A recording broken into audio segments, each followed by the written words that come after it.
maybe check my grades, check for feedback from me on Blackboard after class or on the break. Just want to make sure you don't miss that. Totally thinking about what it means. And what it really is defined as is the the positions or the job responsibilities that somebody is qualified to do and also that they're hired to do. So you might be qualified to do some things, but that's not really in your current job description. Or the reverse might be true, hopefully not, but you might be not qualified to do things but hired to do them. And if that's the case, you're going to need to, catch up and learn and um, grow so that you can fulfill that professional role. Now, roles are really settled upon in three main ways. How does somebody get to where they need to be in a professional role? And one is what we're doing right now is education, your educational preparation. Another is somebody's experience in either that role or a similar role. And, it's interesting, I think, because it may even be really kind of a different career field. Or, for example, if you babysat, or certainly if you worked as a rehab tech before OT school, now you've got this kind of, more formal training, your educational training. And then all that will culminate in your ability to match well with a specific job role and to perform that role to capacity. The third thing, besides education and experience, is professional training. And so that's what you do after you are an OT. And we're going to talk about that today and how that differs and how it maybe has some similarities with your initial educational training, um, being that it's your later educational training or professional development. Now, you might be interested to know, this might not surprise you, but maybe it's something to think about, is that the most common role assumed by an OT practitioner, common professional role, is direct patient care or client care. So working directly with our clients.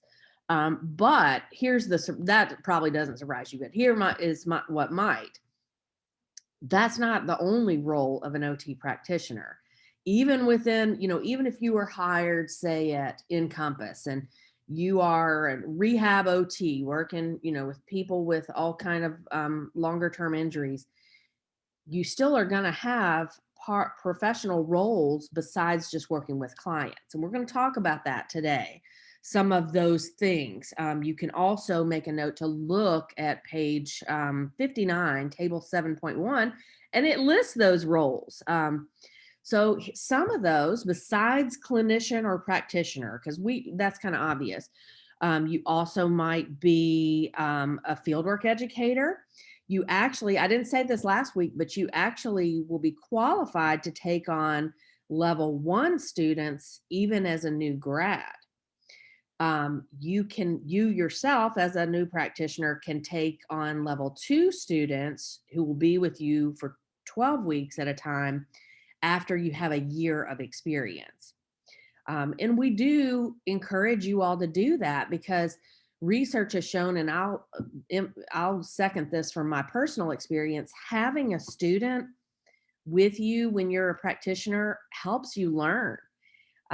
Students are great about bringing questions and thoughts and ideas and even new research and things they've learned in OT school that has been maybe since their clinical supervisor has been in OT school, and enthusiasm to the profession and to the relationship with their supervisor on field work. And so you also get continuing education credit, which counts towards your license for taking a student. So there are definite benefits to doing that. And that's another important role that you can take as an OT practitioner. So clinician, you can be a fieldwork educator. You can be a supervisor, and we're going to talk about supervision today. You could be an administrator. A number of our alums are rehab directors, they're lead OTs on the team. We even some are CEOs of hospital systems, medical groups, things like that. You could be a consultant. One of the emerging areas, and well, a number of the emerging areas of practice really take more of a consultancy role. One, for example, the aging in place. If you have that specialty certification, which we're going to talk about later today, what that is, um, you could just be employed as a consultant, and maybe you go around to um, people's homes and do a home assessment and then advise them as to what needs to be fixed or changed so that the older person can remain safe in their own home with some help from family or hired help, but that way they're getting to stay in their own home. Age in place, right? So you might be a consultant, you might be a faculty member.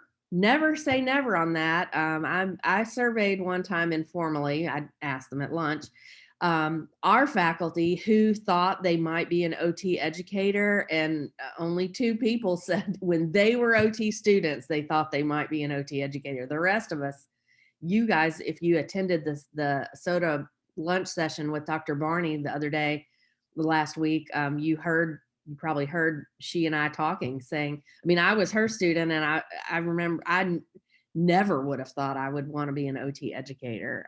And she said the same thing, and she's been an OT educator for 40 years or something, 30 years. You might be a researcher. There are a number of OT practitioners who end up getting a research degree, which would be a PhD or an EDD. And so those 2 are research doctorates, and they then do research. You might be an entrepreneur, and some of y'all might have chosen to listen to a podcast or learn more about what to do if you have an idea for an invention or product that has to do with OT practice. So I'm going to show you, this is going to be a hot off the press insider information for you guys. I interviewed last week an OT who is an entrepreneur. She actually has 45 years of experience in the field, which blows my mind. She has worked with a team of engineers to develop a zipper that is more accessible, because you don't have to thread the little stick thing. I'm using real technical terms here that you usually have to thread in the bottom of a zipper.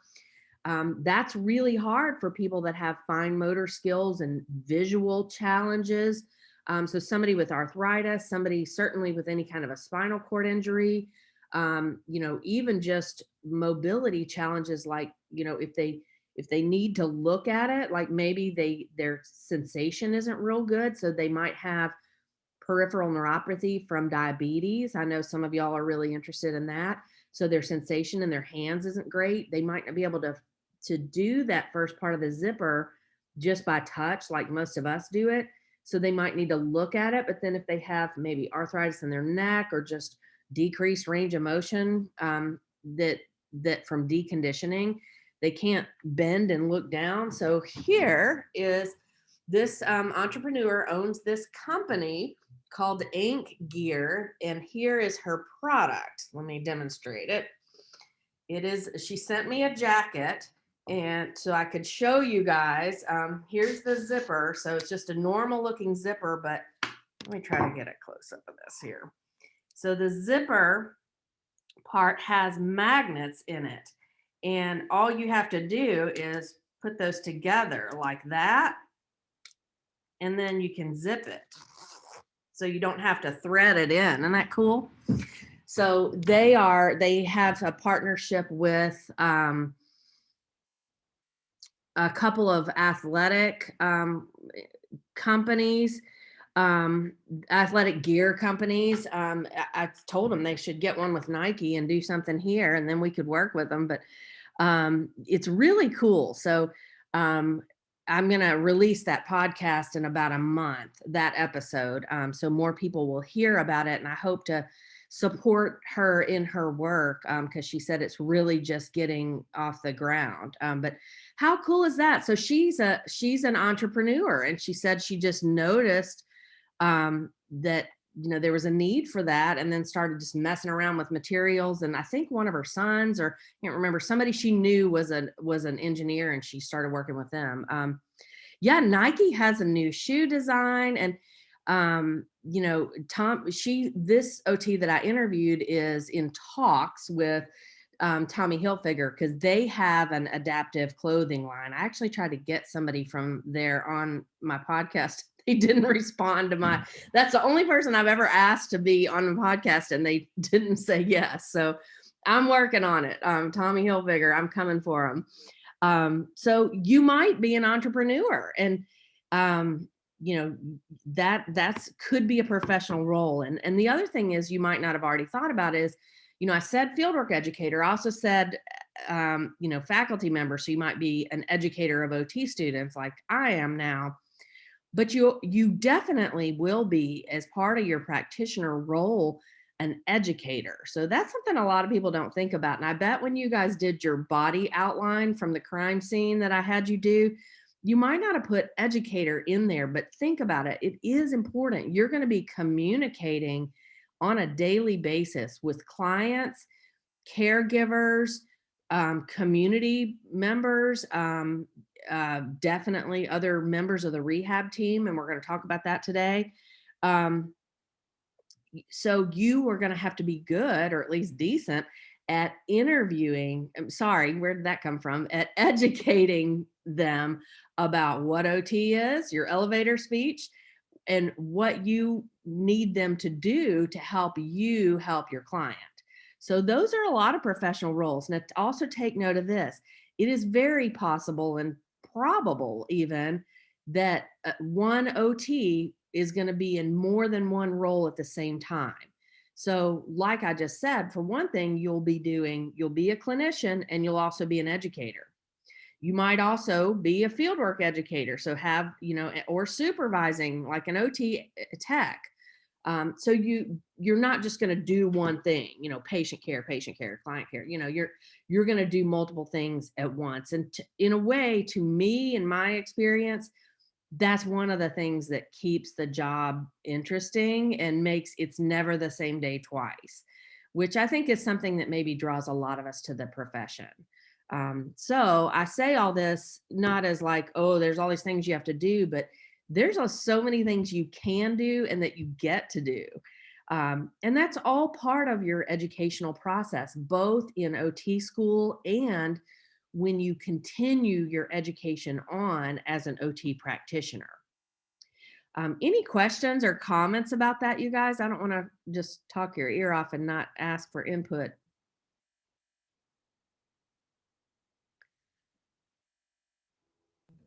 Okay. Oh, I was One thing, sorry. I'm kind of saying this in reference to Morgan's comment about the Nike shoe design. You guys will start, if you don't already do it, I predict you will start real soon, where you're kind of a investigator, I guess might be the term, that you're going to always be on the lookout for accessibility and inclusion. During the inauguration, I know, I was on a big family chat with my extended family members, or text message it, and everybody was saying like, oh, look at her dress, or, that was a great poet reading, or and all that. And what I was talking about, and I didn't even realize it, was how inclusive that event was. From having the ASD interpreter to, there were multiple languages and, of course, cultures and ethnicities represented. And just there were a lot of things that were, I think, going in the right direction there, as far as just things that the organizers of that had thought out. It was intentional. It was not accidental. And I tend to notice stuff like that. OTs do, and you guys will too. Like if I'm in a restaurant, I'll say like, well, that's not really very accessible, or how's somebody supposed to get to the bathroom when there's a step up into the bathroom, And you'll notice, and that's kind of part of also your role as an advocate. So it might be something that you then, that we have OTs even on city councils who are in politics, and they influence stuff like that. So never say never. If you have an interest in legislation, or if you feel like you're got that activist spirit, you will feel the relation to that and what we do and believe in OT coming together. Um, all right. So this is a picture of the patch that I got and put on my white coat for my white coat ceremony in OT school. It used to be white and now it's kind of off white, but um, I'm showing this because I wanted to talk about, envision yourself as a brand new OT. So you have your first OT job and you're ready to go to work, and in some settings you'll wear a white coat, in some settings it's optional, in some settings you really won't. For example, in the school system, you wouldn't wear a white coat, and in a lot of pediatric settings you won't, because kids tend to be scared of people in white coats. So you don't want to be scary. Um, um, or if you're in certain other settings, it just wouldn't be appropriate for you to wear a white coat, but in a lot of them you would. So you picture yourself going in, with your scrubs, maybe your white coat, and or maybe not, and you're going in and they're telling you, here's your caseload, here's how you document, here's how you do this, here's they're orienting you to all that. You're kind of getting that initial training there, and then you realize that maybe there's some other things that you want to know more about. Maybe you learned a little bit about them in OT school, or you heard of them, but you didn't really get full on training. So an example might be splinting. You have a whole course. It's at the very end. You'll learn about splinting in pediatrics. That's a really fun, because you get to make a little tiny baby splints that are so cute. But that's kind of a part of the peds course. Then you'll have a course at the very end of your time on campus that is called Special Topics, and half of that course is splinting. The other half is what we call PAMS, which is the preparatory method. It's like E-stem and heat packs and that kind of stuff. So you'll have that as a separate part, but the splinting part is really fun because you get to actually make several splints and try out. You learn all about the splinting materials, but there are obviously more than 3 kinds of splints. There are tons of kinds of splints. Really, it's a limitless, because you can custom make them, and you can make them in very complicated ways. If you've ever seen one with like so it'll go on the hand, and then sometimes there'll be what's called an outrigger, and it looks like a fishing rig. It's like above it, and there's often rubber bands or wires going down to assist the hand in going up or hold it in a different position. And so that stuff is more advanced practice. And so if you go into a setting where they're doing a lot of work on hands, like maybe you're working with a hand surgeon or an orthopedic surgeon, that's something you're going to get additional training in. And that really is what we think of as career development. It's the process of advancing within a path, or transitioning into a different role. So from a new grad to a hand therapist, where there's actually a specialty certification in that area. And you would need some experience, additional training, and then take a certification test to be a certified hand therapist.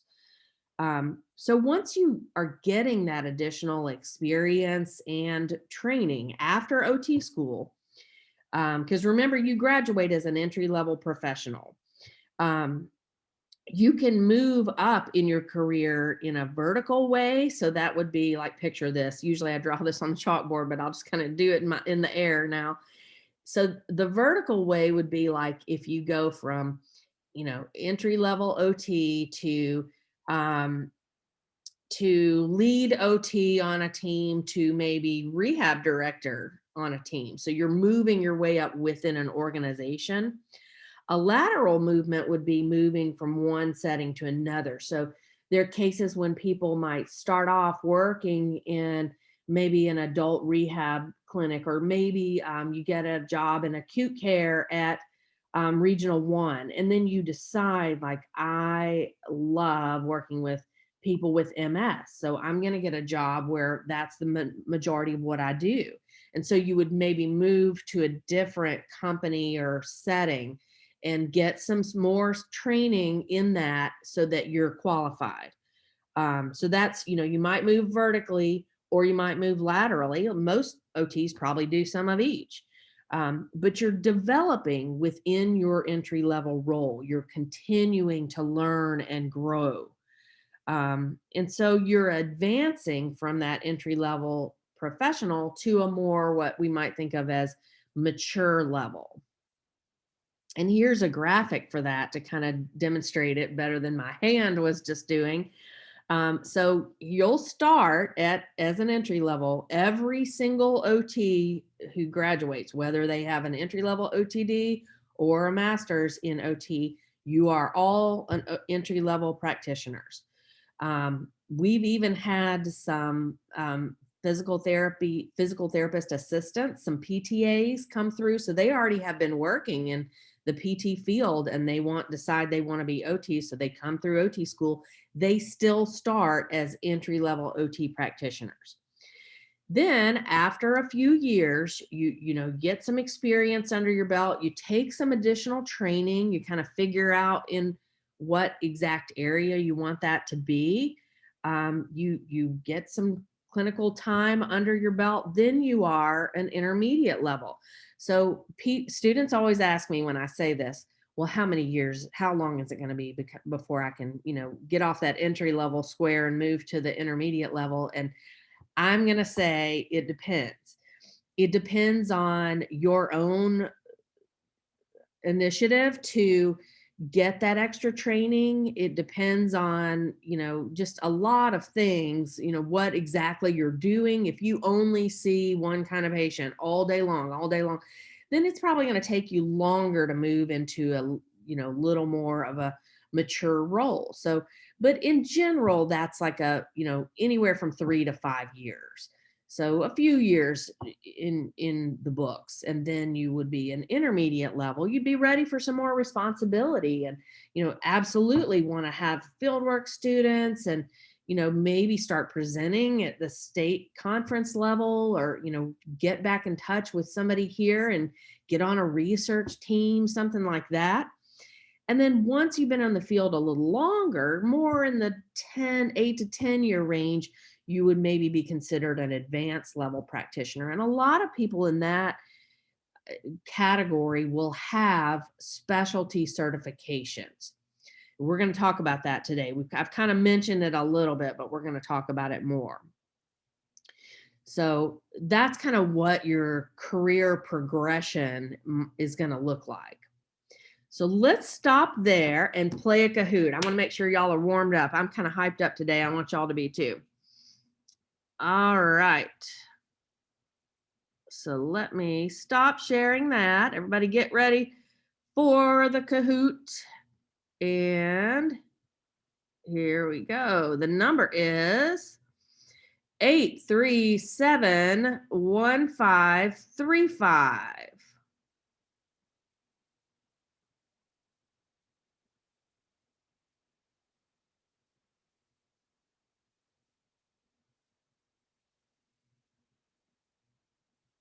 I don't know why it's not playing music. We'll just listen to music in our heads.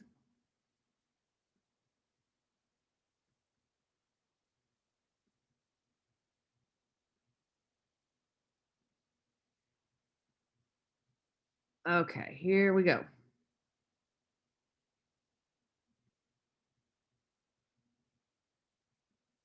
10 questions.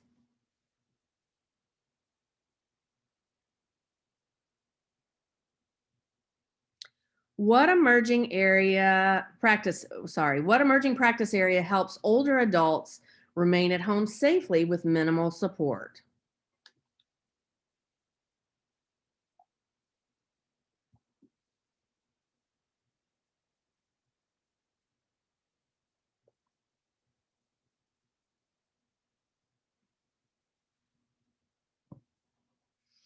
Most people got it. Okay, the correct answer is aging in place.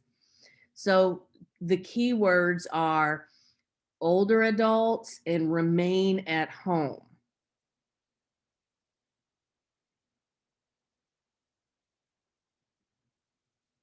True or false? An OT aide is classified as an OT practitioner.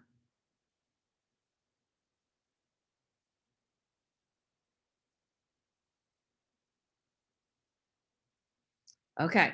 This is directly from our lecture and the reading on Thursday. So if you missed this or the last one, please go back and read that chapter again and review your notes because these are pretty standard pieces of information that came from that lecture and were right there on your handout and very obvious in the reading. So remember even that little table or chart that I had where you have an OT assistant and an OT like you guys will be. So an occupational therapy assistant and an occupational therapist. Those two are OT practitioners because that takes a degree and a certification. Also, as an OT staff member is the OT aide, but that doesn't take formal training or a college degree. Make sure you're clear on that. Very important. What organization regulates OT education programs in our country?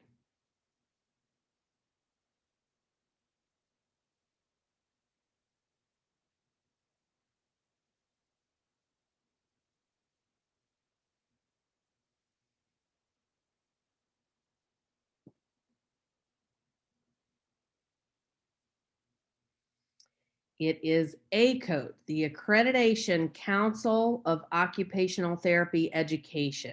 So if you can kind of think in your head what these things stand for, you can get it. NBCOT is the certification board, National Board of Certification in OT. That's what administers the OT exam to new grads. ACODE is what oversees the educational programs. AOTA is our professional organization. So they do lobbying with legislation. They have a lot of continuing education things, conferences, things like that. So again, make sure you're clear on that.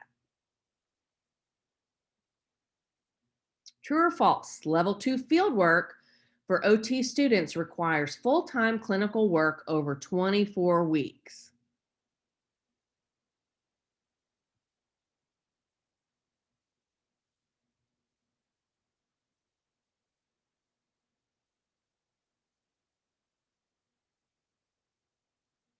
That is true. And that is required by ACOTE. So every OT program in the country has to provide or has to get our students through 24 weeks total of full-time work for level 2 field work for in order for them to graduate their students and for the students to sit for that exam. So that is broken down into two 12-week long rotations. Now, remember that what might be throwing a few of y'all off is that level 1 doesn't have a specific week long element. It has more, it has to be at least 40 and up to 80 hours of clinical practice during the time you're also taking classes. So, level 1's the thing that I said some programs do like a half day a week for that, or some programs do like where I went to school, we did one day every other week. And then we would go out into the clinical arena, into the clinical settings for that level one, but our program does it 2 weeks at a time over 3 chunks of time while you're taking classes. All level twos are 24 weeks long. For OT assistants, that all of them are 16 weeks long. What term refers to the ability of an OT practitioner to perform a task consistently in working with a client?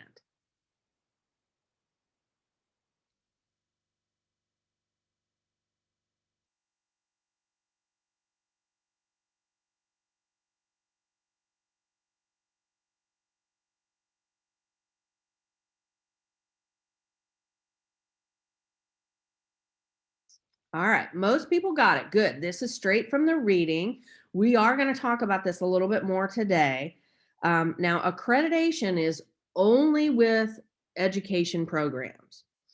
Professional development is something that you will do, and you have a lots of choice in that as you advance your career and your knowledge once you have graduated. So that has to do with continuing education.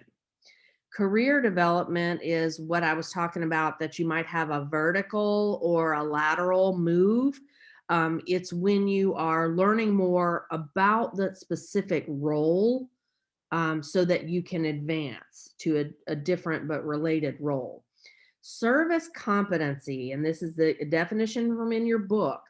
Um, it is, I mean, think about the word competency. If you're competent to do something, that means you are qualified. You're going to do it the same way, the correct way every time you do it, because you're qualified to do it. If you're competent at baking bread, you do it the same way every time, you do it right because you're competent, you're qualified.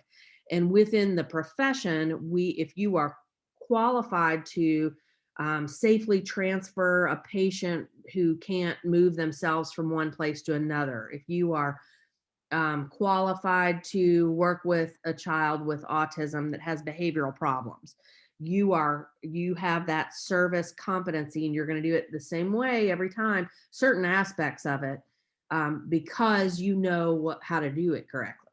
So that's kind of how that breaks down. True or false? Once a person graduates with an OT degree, they're not required to take any more courses to practice.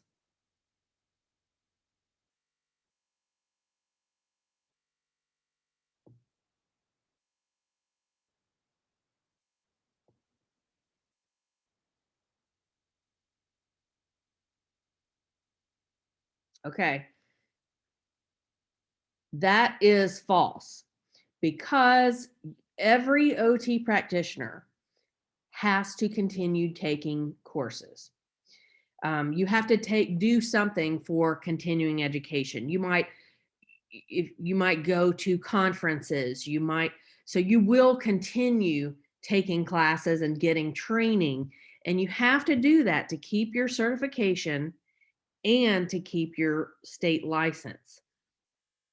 So your certification, once you take that certification board exam, every 3 years for the rest of your career, you have to submit proof to NBCOT that you have taken 12 credits of additional training per year. So if you're doing that every 3 years, you're submitting 36 credits at a time, 12 credits a year.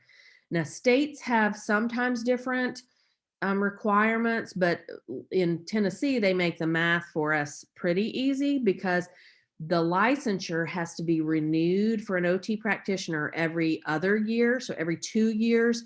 But what they do that makes it easy is they require also 12 credits per year. So you're turning in proof of 24 credits every other year. But it's and you can turn in the same credits to NBCOT and the state licensure board.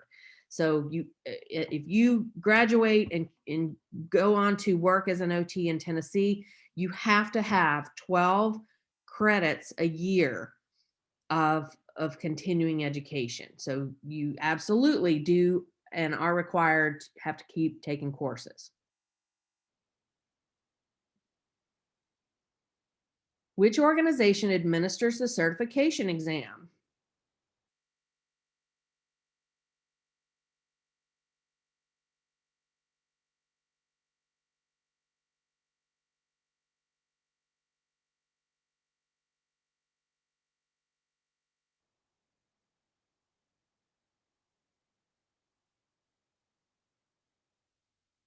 Okay, good. Everybody who's playing got it.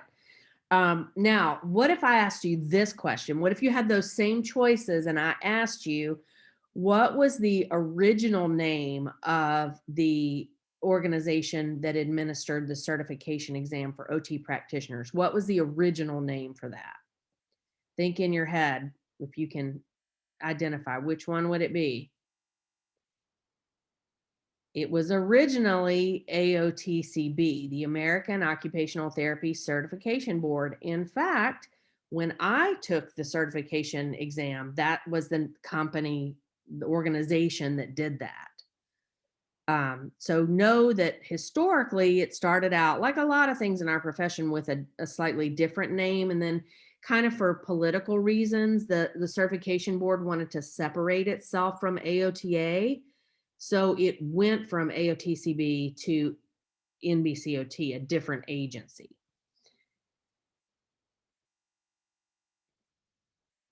True or false? There's more than one level of supervision that may be required within the OT profession.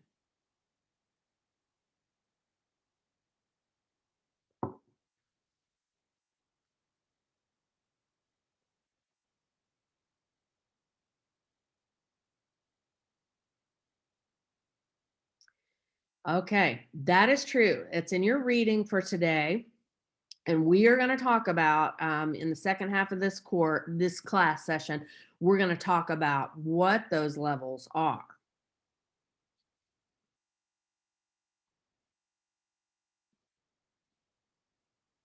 At what level of practice do all OT students graduate?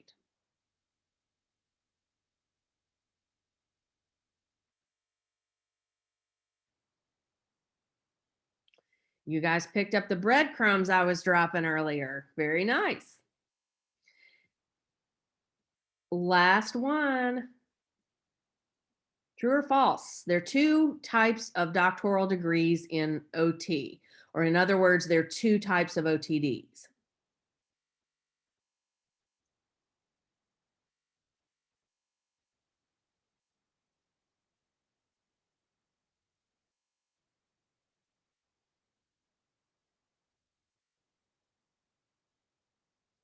Okay, that is true.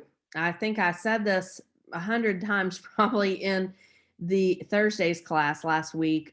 There is an entry level OTD.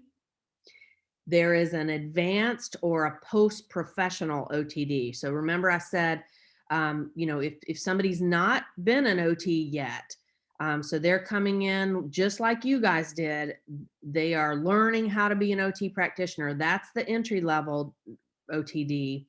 But if they've already been practicing as an occupational therapist, they get in a post-professional OTD program like Dr. Weiser Pike and Dr. Williams. They have 2 degrees in OT. They have their original or their entry-level OT degree, and then they went back to school years later and got a clinical OTD or an advanced or post-professional OTD. So there are 2 types of OTDs. All right, let's see our podium. Very nice. You guys, oh, 10 out of 10, you guys. There we go. All right, we got a couple runners up. Very good. All right, so I'm just really kind of kidding about my enthusiasm for the podium, but it is important if you missed any in this for you to understand why. This stuff is important information, and you very likely might see some of this material again. All right, so we're a little bit before the hour, but it's kind of a good breaking point.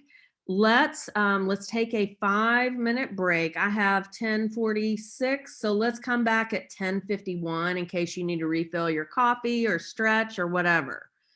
And then we'll get back into this.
All right, everybody. Any questions, comments, anything anybody wants to share before we push forward?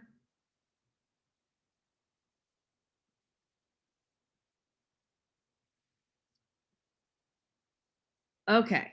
Well, you can put something in the chat and I'll ask again if you do think of something you want to say. Um, so let's talk about supervision. I did mention, and we talked about even in the Kahoot how there are more than one type of supervision. So that's maybe something you've never even thought about before. It The overall definition, just in general, is very similar probably to how AOTA defines it. AOTA says that supervision is a cooperative process in which two or more people participate in a joint effort to establish, maintain, or elevate a level of competence or performance. So to do better and to know more. So there's some key words to that. One of them is cooperative. Another one is joint effort. And I want to really make sure that you focus on those. Sometimes if you think about supervision, you might think of it being as the same as somebody's boss, right? I mean, if you babysit and you're supervising the little kids, you're in charge, or I hope you are. But in a professional supervisory relationship, it's not that way, especially within the OT profession. We see it being a two-way process. So I'm not just going to say to someone I'm supervising, go do that, go do this, and then just I'm just not just the information is not just coming from me as the supervisor. It's two-way. The person who I'm supervising needs to ask questions or say, I've got an idea for a different way that could be done. And that way we both learn and grow and ultimately benefit our clients more, because it's two heads are better than one, right?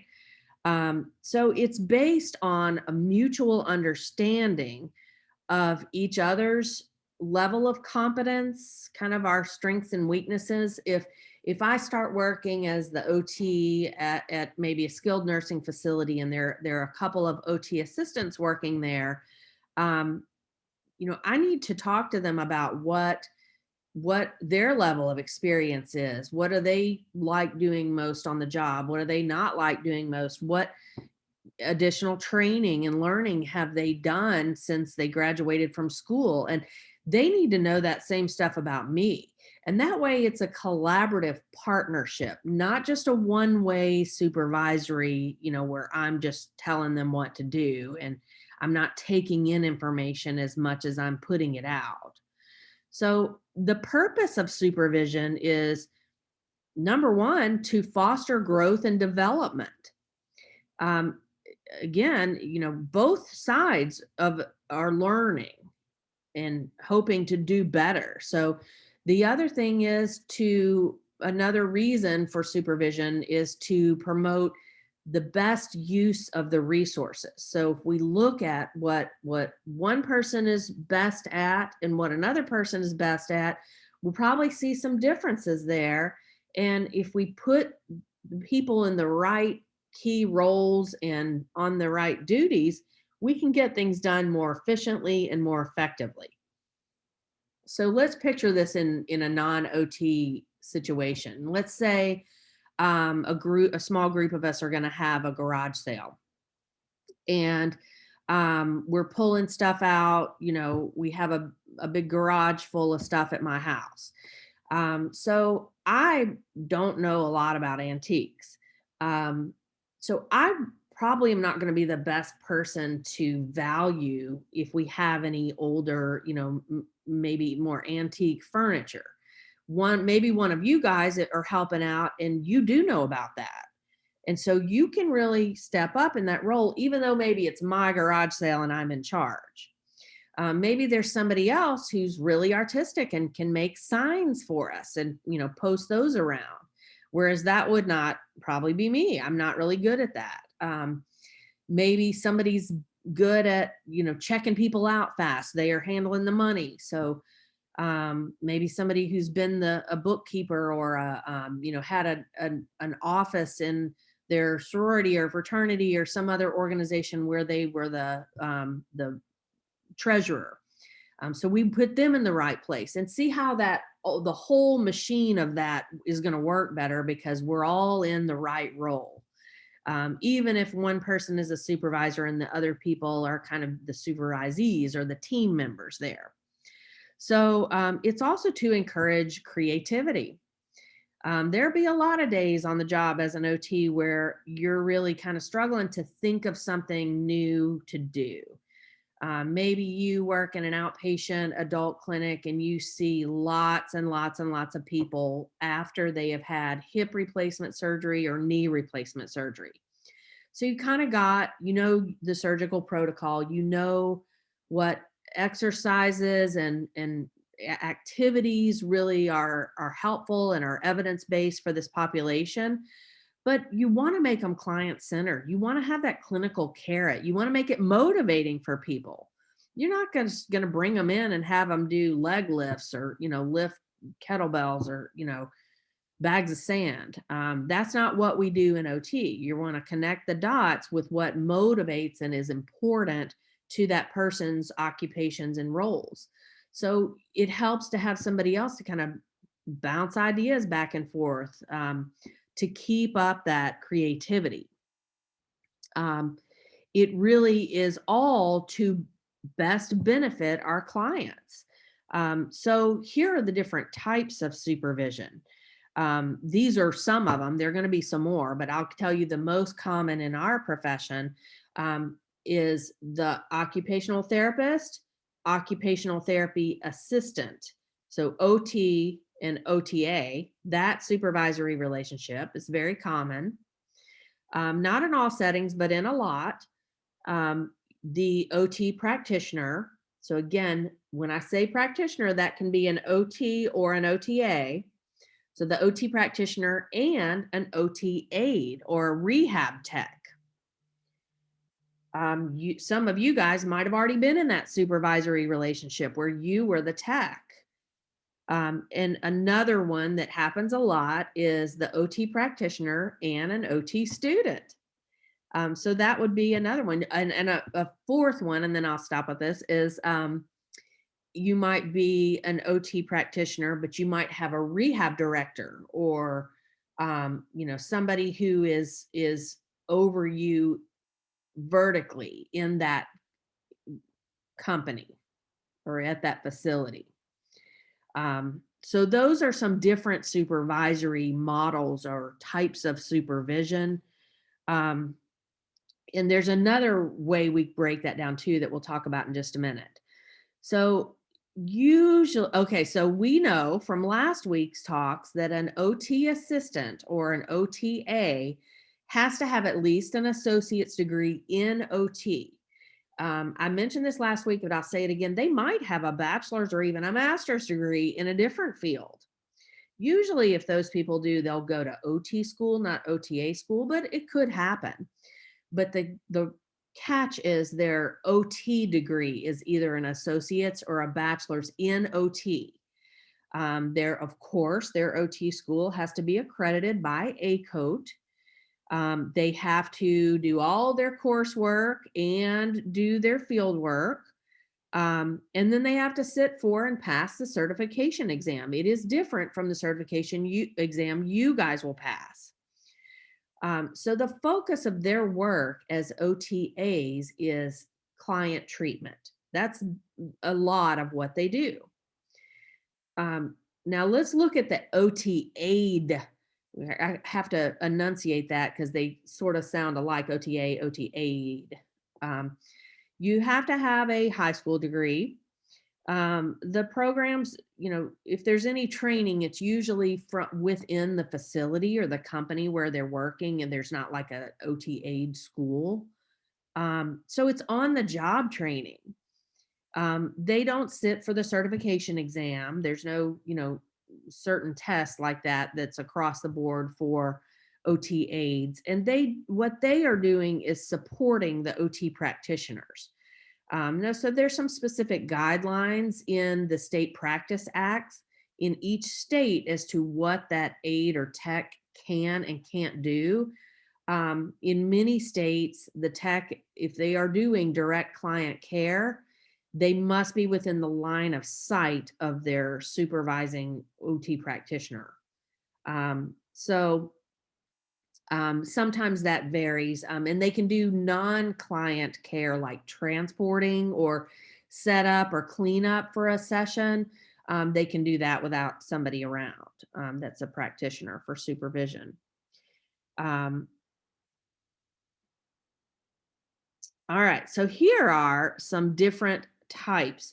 I talked about the different modes of supervision. That would be like OT supervising an OTA or that. This is the different types or levels of supervision. So the most common one that you hear about is direct supervision. And that's really kind of just what it sounds like, that whoever is supervising has to be nearby and observing what's going on with the person they're observing, so the supervisee. So they might be in a rehab gym very close by. They might be in, step out of the room to do something, but they can come back in and take another observe a little more.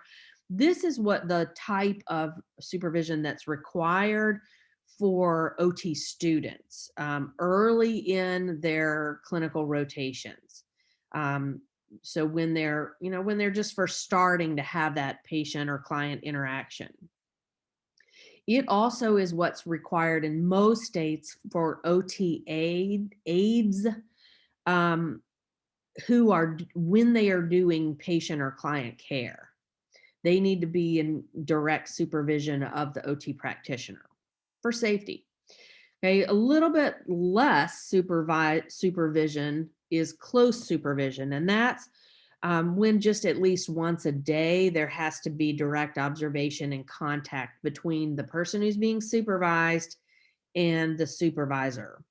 So they're going to check in, and if they had questions, they could check in more than once a day, but it has to be at least once a day. Now, with a little less heavy supervision, that's routine supervision. And that actually is what is most commonly done in the OT field. So that is when you have to have face-to-face contact between the supervisee and the supervisor at least every 2 weeks. You can have more often, but at least every couple of weeks you have to have contact and discuss patients and discuss the care plan and any challenges that are coming up. So in the majority of states, that is what we think of for most OT occupational therapists and occupational therapy assistants. Usually when there's an OT supervising an OTA, you have to have contact at least every other week with each other to check in about the patients. Now the lowest level of supervision, so the highest level of competency, is general supervision, and that's just once a month.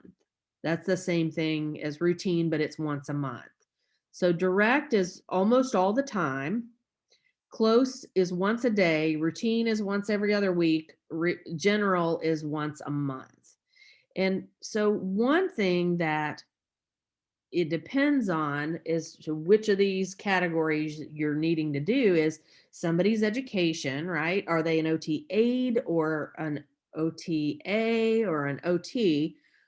Might also be how long they've been out of school, so their experience overall. Somebody who's been in the field for more than a year probably is fine with routine supervision. If they've been out there quite a while, if they're more of an advanced practitioner, general supervision will be fine. When I first started working in skilled nursing facilities, which is pretty early in my career, I supervised 10 OTAs in 10 different facilities.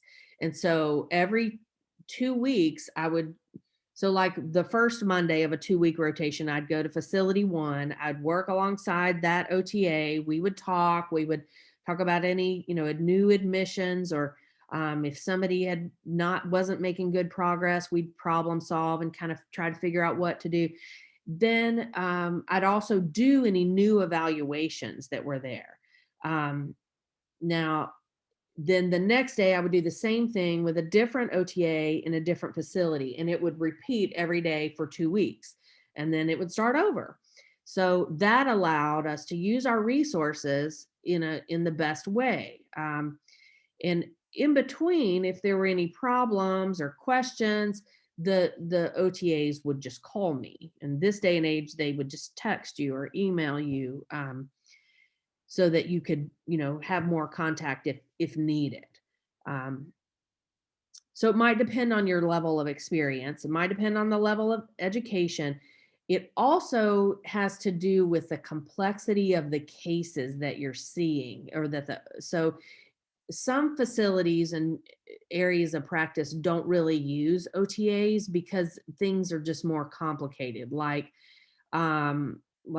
a burn unit, or a lot of times in acute care. They are not necessarily going to have OT assistance there because people need just more training. It's all, really for safety. Um, if an OTA is changing practice settings, like maybe they've been working in a skilled nursing facility and they go and start working in the school system or in a pediatric outpatient clinic. Maybe they've never worked in that setting before, or they did one of their level 2 field works years ago in that setting, but they've been somewhere else doing something else since then. So they're going to really need more than the usual amount of supervision for a while, just until they get comfortable and their supervising OT is more comfortable with their competency. All right. So please don't think that you have to memorize this.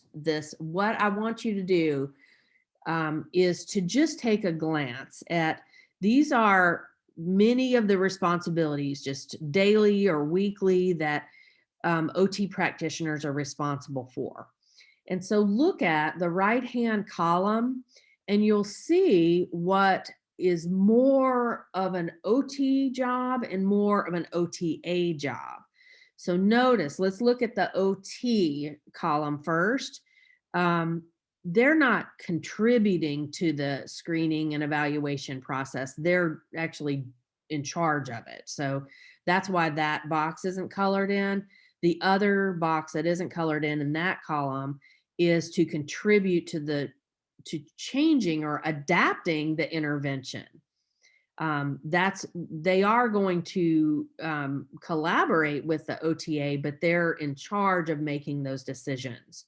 If an intervention isn't working, what should be done then? So now let's look at the OTA or OT assistant column.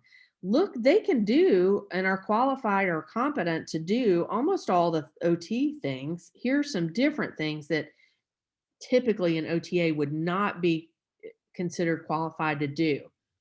They're not responsible for all aspects of service delivery. That is on the OT. They help with it. Yes, they are partially responsible, but not ultimately. They do not initiate the evaluation process, and more importantly, they don't do the analysis or interpretation of the data. Now, with that said, look at the just below that, you see where it says contributes to the evaluation process. So if you see a true and false question that says OT assistants do not participate in the evaluation process for a client, that is false. A lot of students get that, will get it in their head that OTs do the evaluation and OTAs cannot do the evaluation, and it's not that cut and dry. There's some collaboration. There's some aspects of the evaluation that the OTA may do, and they'll collect that data, they'll do that observation, and then sort of submit that to the OT, and the OT does the analysis and then writes it up. So that's where our additional training in theory comes into play. So other things, the ultimate responsibility for documentation, it falls on the OT, even though the OTA contributes to that. Um, and then, here at the bottom, there are a few white boxes that would be in the jurisdiction of the OT instead of the OTA. And that would be more the higher level functions associated with evaluation, assessment, and ensuring progress and safety and deciding when that discharge of a patient is going to happen.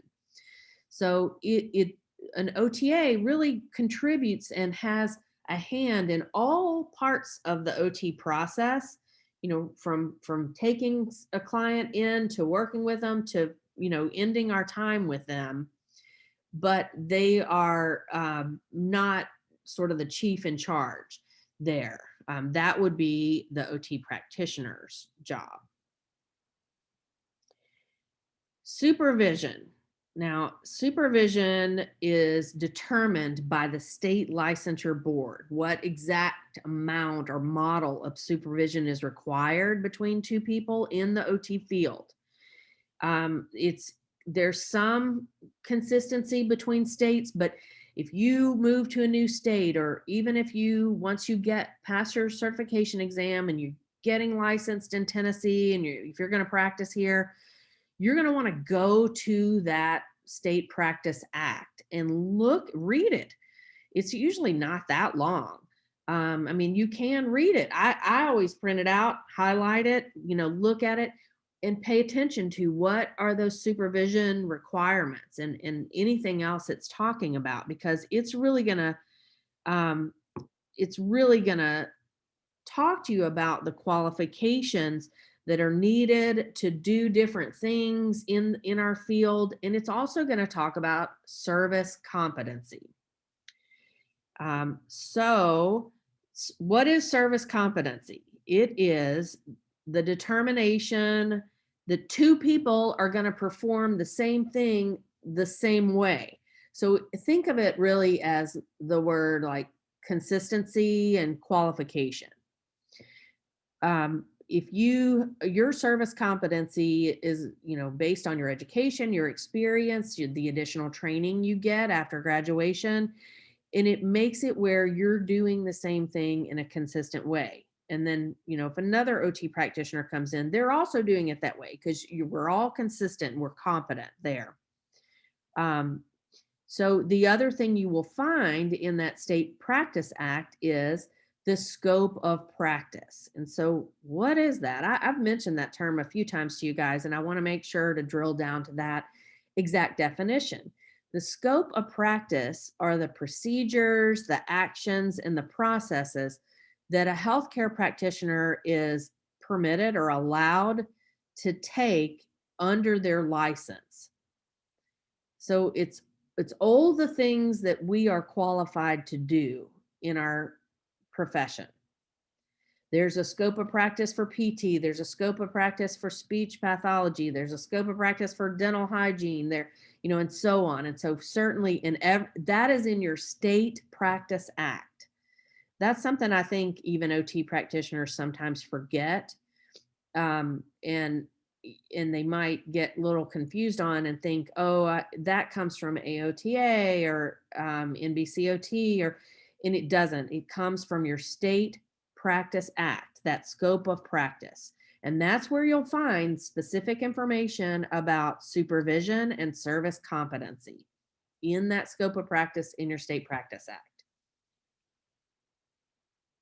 All right, related to that is professional development and continuing competence. So let's talk about what those two things are. Continuing competence is the process it's ongoing, involving learning what you need to know to adequately do your job as an OT. That's my definition. That's how I explain it. So the technical definition, I was trying to see if I'd written it out. No. Oh, so I'll go slower when I say it. The technical definition is The ongoing process involving many factors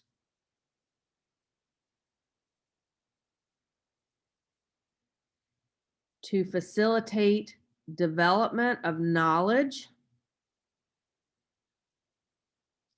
and skills necessary for an OT.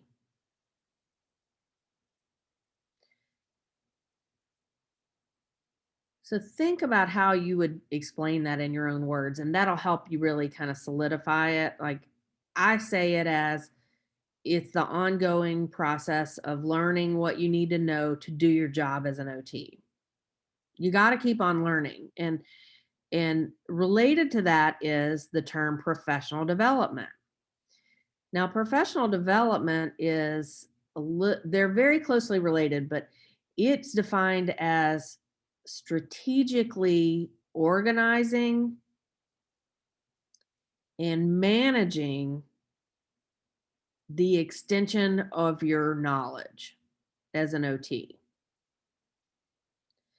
So think of it as more continuing competence is sort of like it's what you need to do to keep being a good OT. So maybe it's like the steps on a recipe card in a way.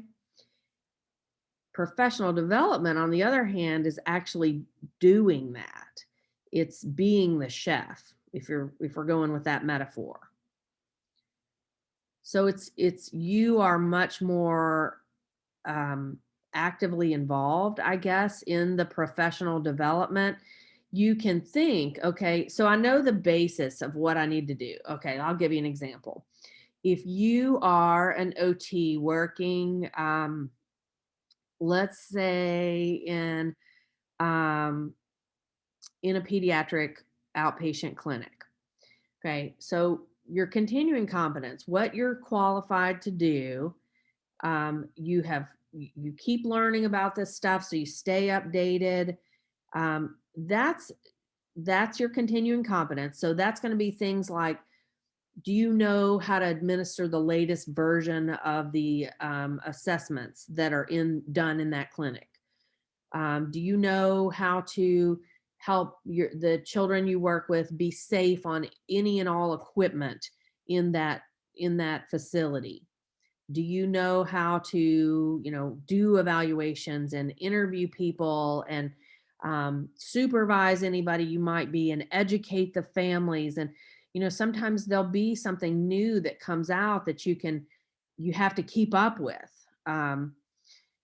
So one example of that is sometimes there'll be an assessment tool that has a paper copy to it. So you're writing down, it's a standardized assessment tool, and you're writing down what the kids are doing and checking it off. Can they do this? Can they do that? Trying to see if they're on track for their development. And then the company that makes this test brings that or shifts that over into a computer-based format. So then you need to learn how to do that. And so that's all kind of part of what you have to be able to do just to do that job, right? So then the contrast to that would be the professional development. Now, every so often, usually every year, sometimes every couple years, an OT practitioner is going to need to reflect, to think about, what, okay, I know I'm on top of the things I need to know to do this job, but how do I want to grow in the next couple years, year or two? What is it where do I want to go? I have a quote written on this little chalkboard in my office on campus that says, if you don't know where you're going, how are you going to know when you get there? And this relates to professional development. You kind of have to think about your own professional goals. So if I'm this OT working in this pediatric clinic, I might start thinking, you know what? I want to be board certified in pediatrics through AOTA. Maybe I want to get some expertise in pediatric splinting. Or, I really, I work with kids with behavior problems a lot. Maybe I want to take some classes that help me be better at that. So I'm kind of making a target or a goal for myself in my own professional development. So see how there's more choice in that in professional development and more strategy. I'm mapping it out for myself. So, um, in that way, I'm really working to make myself even better. Um, AOTA has standards for continuing competence, the things that OT practitioners really need to keep up with. So keep on learning. And that look at page or table 7.2 in chapter 7 in your book, and you'll see the whole list of things they have. So both of these things, both professional development, think strategic, and you've got that individual choice there, and continuing competence. That's what you got to keep on keeping up with to do your job adequately. Both of those things are under one thing that we see as a big time value in this profession, and that is to be a lifelong learner. Hold on, I'm gonna plug in I don't want my computer to die before we're done. Um, so we all have the belief in this profession that continuing to learn throughout our lives is a big value for us. We really even kind of expand that to other people. We believe that to be fulfilled as human beings, that people need to be active, and part of that is continuing to learn and grow, not just to be stagnant, to be satisfied with what you have and what that might not be formal learning for some people. You might not ever go back to grad school after you graduate from OT school, and that's okay. But you are going to take those courses, you're going to get more training, you're going to even just go home at the end of the day and watch a YouTube video, or to figure out how to do something better. Maybe I remember a few years into my career, I started thinking that I wanted to get better, more efficient and effective at interviewing people as part of the evaluation process. And so I went through some training that I found and chose to do on my own to get better at that. And then I practiced it in my everyday job. So that was part of my lifelong learning process. And I think I, continue to learn about those skills. I mean, really kind of that's one thing I've gotten better at in doing my podcast, is that I've gotten to where I can kind of read people's body language and know if they want me to ask them more about a certain thing, or if they're sort of done talking about it, or you just get better at it with practice, and with additional training. So that's all part of the lifelong learning process. So again, your body outline from the crime scene, one thing you might add in there is to be a lifelong learner. That's a big value of an OT practitioner.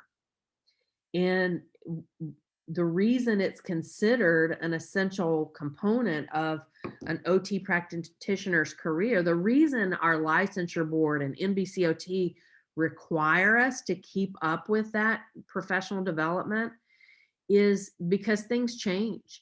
Things in the world change. We need to keep on learning. I mentioned how a testing company might update they might have a new edition of an assessment tool.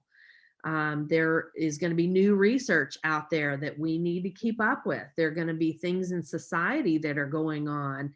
You guys are kind of thinking about that and putting together your ERA presentations that you need to keep up with. There are new inventions like this zipper that you as an OT practitioner kind of need to keep your ear to the ground about, so that you have all the resources, information, and skills you need to offer the best you can for your clients. If you just went to work every day, punched in, punched out, did kind of the same-ish thing every day, for one thing, you're going to go bored out of your mind. I hear some people in our field talking about burnout, and I think burnout comes from 3 different things. This is going to be a whole different topic, but my personal theory is it comes from not being quite organized or maybe aggressive enough in your own professional development. It comes from not being clear in your own professional goals and path.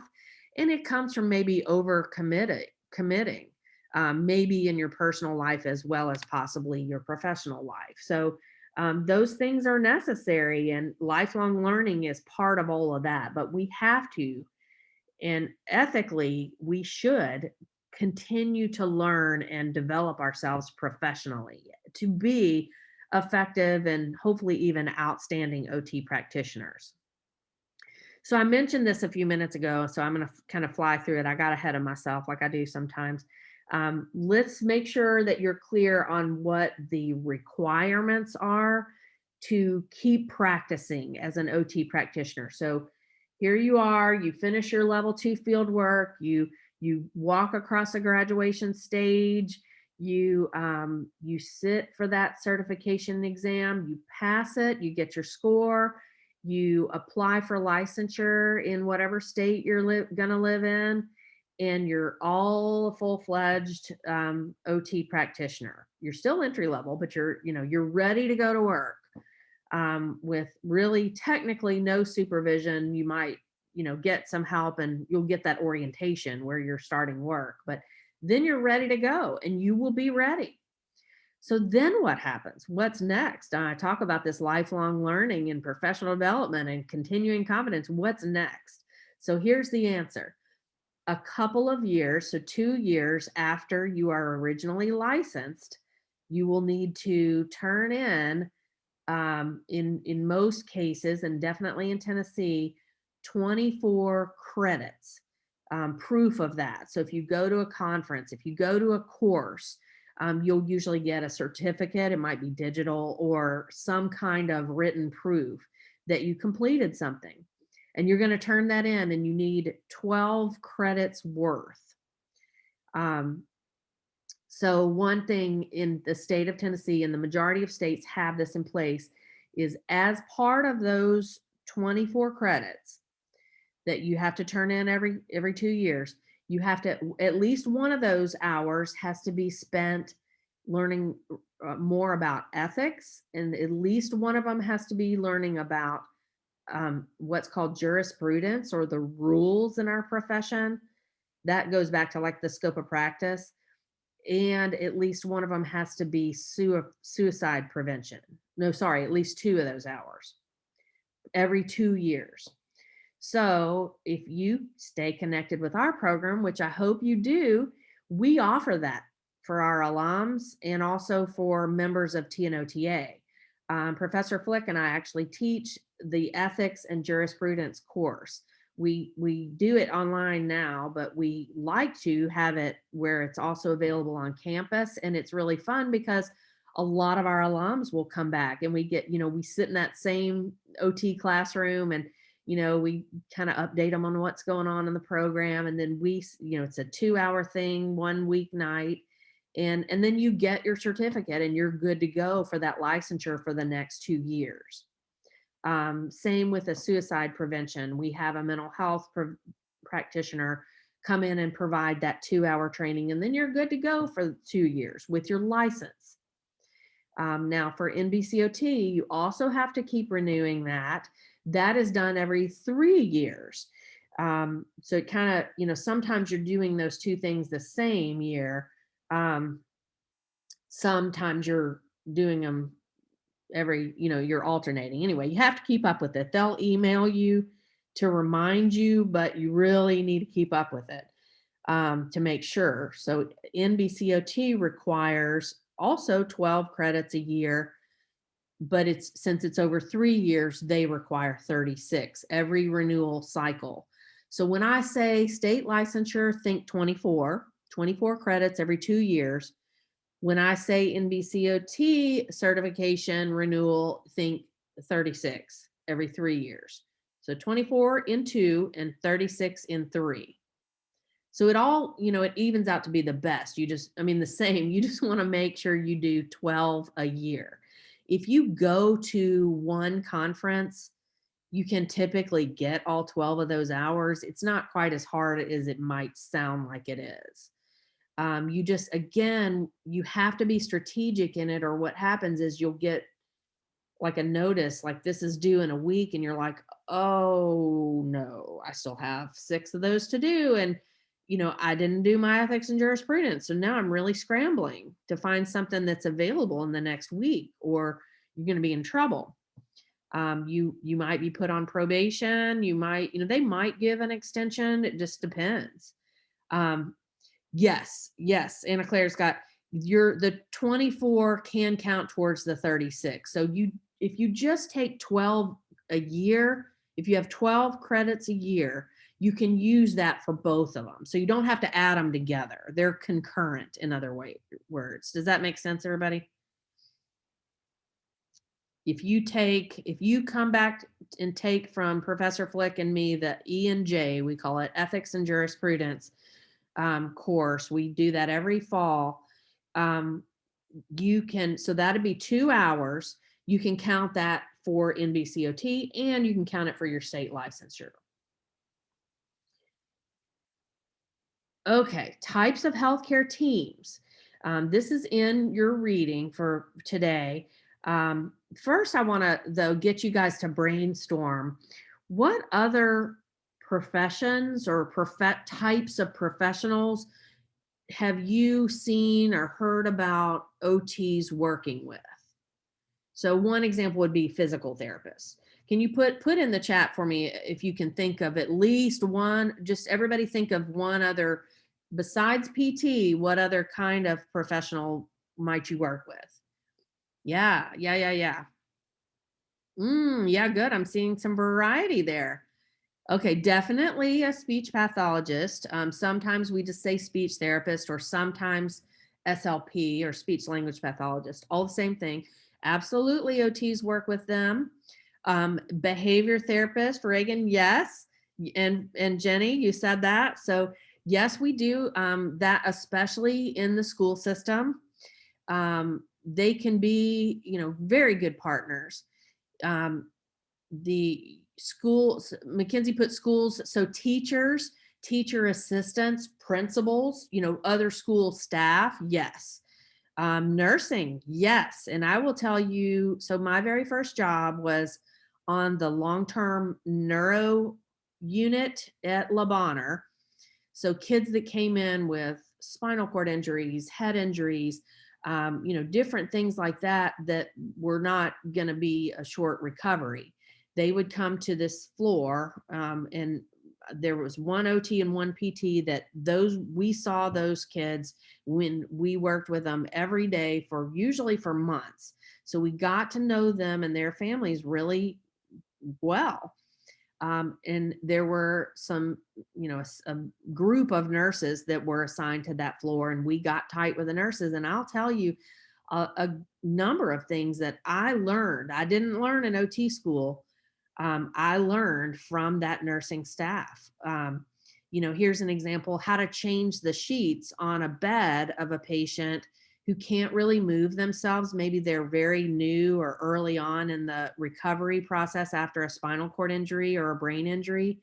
How do you change the sheets without moving that patient out of the bed? Learn that from a nurse. I learned all about bowel and bladder care for somebody with a spinal cord injury from a nurse. So yes, nursing. Social worker, yes. Rec therapist, yes. Personal trainer, yeah.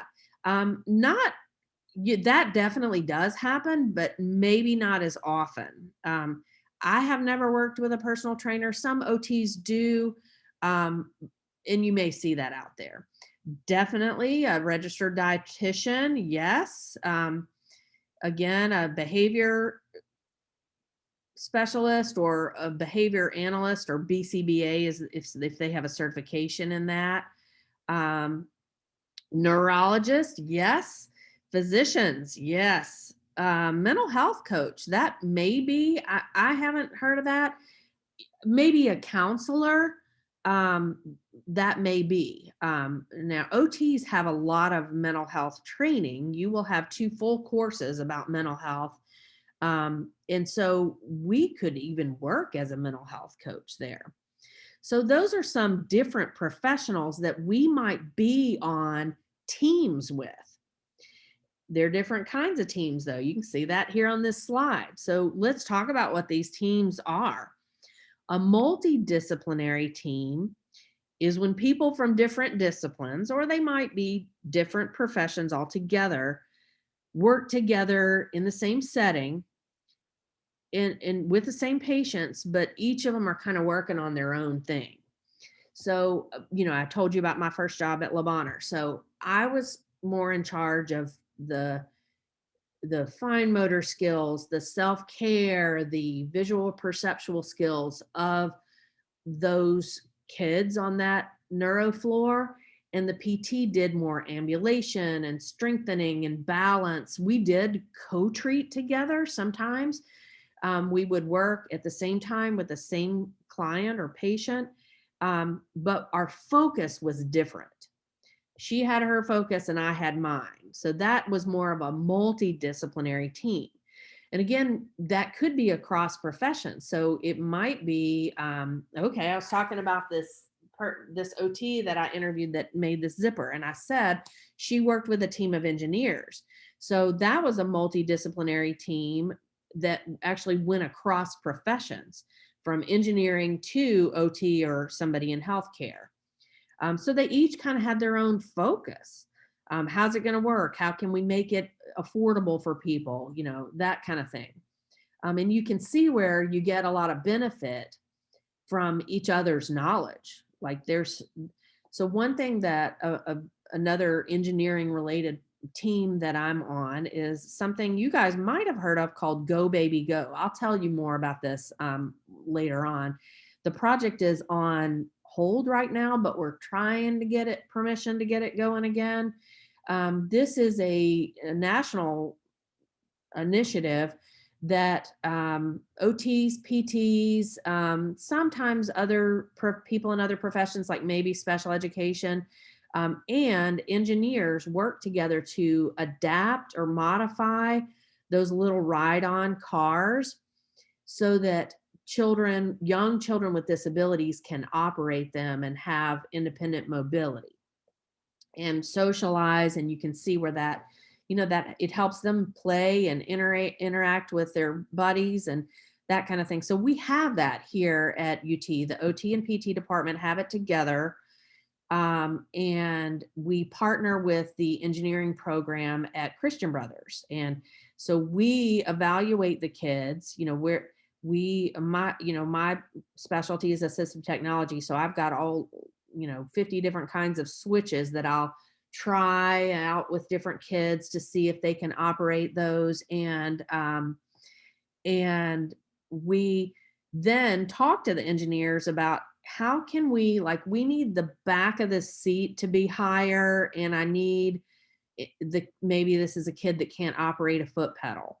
So I need it to be rewired so that if I mount a switch by the steering wheel, the kid can push the switch to make the car go. And they rewire it for us.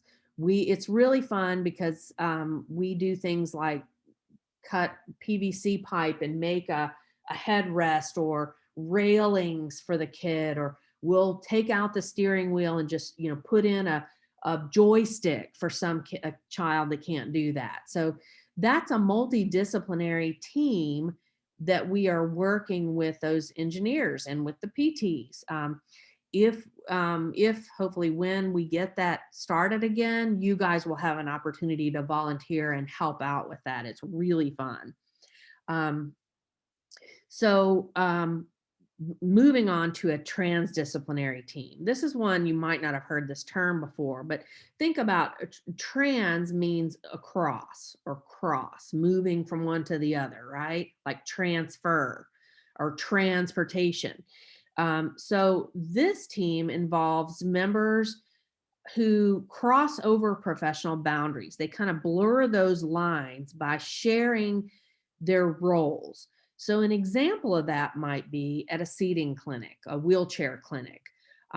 Maybe I've spent some time working in we call it a seating clinic, but it's for wheelchairs. And so a client comes in and they're like, okay, they've had a new injury or illness that's going to require a wheelchair, or maybe they've had a wheelchair, but they've grown or something about them physically has changed. So they need it to be different. So they are going to work with maybe a seating specialist, a PT, an OT, could be other people too, but typically those are the people on the team to look at how are they best going to be positioned. Do they need a power chair versus a manual chair? Or there's kind of an in between called a power assist chair that you push and you get it started, and then there's a battery that keeps it going for a little bit. How are they going to steer it? Do they need a tray over it or not? Do they need, how high does the back of it need to go? Is it an adaptive wheelchair for sports? One thing I do in my volunteer work is to work alongside the Rolling Grizzlies, which is our town's wheelchair basketball team. And I will talk to y'all more about that in the second neuro course. And if we can get permission, we will all go together to watch one of the Rolling Grizzlies practice. And if we get to do that, you will see a degree of athleticism that is unparalleled. You will be blown away by the strength and endurance and just athleticism of these athletes who are all in wheelchairs. And then they'll let us get in their wheelchairs. They usually have like a regular wheelchair, or some of them are on like forearm crutches or using a walker, but they'll play basketball in these sports wheelchairs that look different and they're lower to the ground. And a lot of times their wheels are kind of angled in like this, and the back of them are lower so they can get back there and really wheel fast. Once they have their practice or play their game, they'll get back into a different chair and they'll ask if any of us want to try it. So we can get in their wheelchair and try shooting a basket from a seated position. It is really hard. So we'll try to do that more, usually around August or September. But that's a transdisciplinary team, that seating clinic. We're all have the same goal, right? Figuring out the right wheelchair for that person. And we're using our skills and knowledge and training to figure that out, but we all have the same goal. So that's trans. We're kind of crossing over those lines.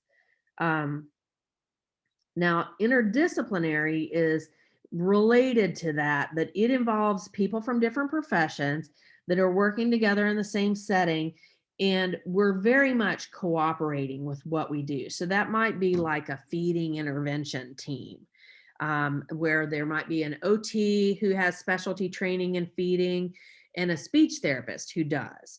And so we might have feeding clinics where we bring in kids or sometimes adults that have feeding and swallowing problems. And, I'm working from my area of expertise and the speech therapist is working from theirs. So we're each kind of coming about it from a unique perspective. So just know that there are different ways to go about teamwork and different ways to set up those teams. And it depends on the setting and the goal of it. Do we each just have our own goals? Do we have a shared goal? How's that going to work? Very collaborative. And if or when you get a chance to be on one or more of these teams, it will help you grow. It really is part of you don't get continuing education credit for it, but it's part of your own professional growth. Okay, so I've got a little bit more and then we're going to be done. So we mentioned specialty certifications and board certifications, and that has been in your reading. I want to make sure you have read that. So these are two different things you can do as you advance your career after graduation. So the first we'll talk about is a specialty certification, and that is available to an OT or an OT assistant.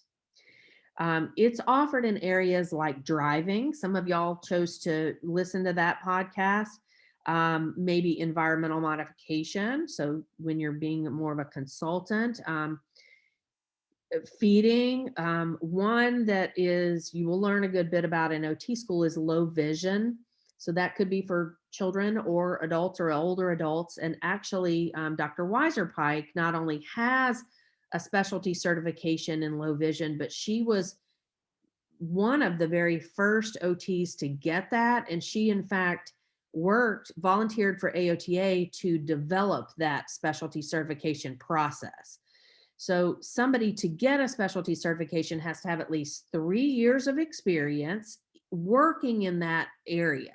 You wouldn't work with children and then go get a specialty certification in geriatrics, right? You would work in geriatrics for at least 3 years, and then you would submit proof of that experience, and then you would demonstrate competencies in that area. So you would show that you'd taken continuing ed in that area, and you would write a reflection paper and submit all that to AOTA, and then you get that specialty certification. And then you have to renew it and keep doing it every so often, depending on which one it is. So you would want your continuing education to be in that area. So the other one, kind of the partner to that, is board certification. And this is available right now to OTs only, not OTAs. And AOTA offers 4 different board certifications right now. One is in gerontology, so that's older adults. One's in mental health, one's in pediatrics, and one's in physical rehab. So for that, you have to take a test. You have to take it's a board certification, so you have to take a different certification exam. And you have to have at least 5 years working in that area. So those are the 2 types of advanced training or recognition that you can get through AOTA. Now, there are other organizations, I mentioned this a little bit last week, that you can get through other agencies. So if you look at the credentials that are after your professor's titles, you'll see some of these. So one is, I mentioned this, a certified hand therapist. If you see kind of in the right hand corner, CHT, that's what that stands for. There's a special organization that handles that. So what I have is an ATP, that's kind of in the lower right-hand side. That stands for Assistive Technology Practitioner, and that is a specialty certification through the Rehab Engineering and Assistive Technology Society of North America, or RESNA. I had to have 5 years of experience working in assistive technology, and I had to take a 4-hour-long certification exam to get that. Now, every 3 years, I have to submit proof that I've taken additional training in assistive technology. I can count that also for my OT requirements, though. So what I do is, if I go to a conference, or if I'm trying to decide what courses I want to take that year, I just make sure that some of those are specific in assistive technology. Now, related to that, another specialty certification I have, besides the ATP, is called a CAPS certification. Now, Dr. Weiser Pike and Dr. Williams, I think that's it, also have this same certification. It's a CAPS, and that stands for Certified Aging in Place Specialist. Interestingly, I think that certification comes through the National Association of Home Builders of North America. So it's through a home builders association, but it's classes that you take, and then you don't have to take a test for it, but you have to continue doing training every couple years for it, so that you learn about modifying homes. So that's another thing that you might get. Another one that I just recently got, it's not on here because it's not quite as popular, is a certified dementia practitioner. And so you'll see CDP also after my name, and that's from the National Council of Certified Dementia Practitioners. So I had to take several days worth of courses or trainings and pass a test that it wasn't as in-depth as the ATP test. And I have to do training every couple years in that. So you may choose any of those paths. There's a bunch of them out there, and you'll hear more about those in other courses. Okay, I've got one more thing for you guys. This is kind of a send-off activity, but I want to ask before we do this, do y'all have any questions, comments, jokes, birthdays? Okay, y'all are quiet today. That's okay.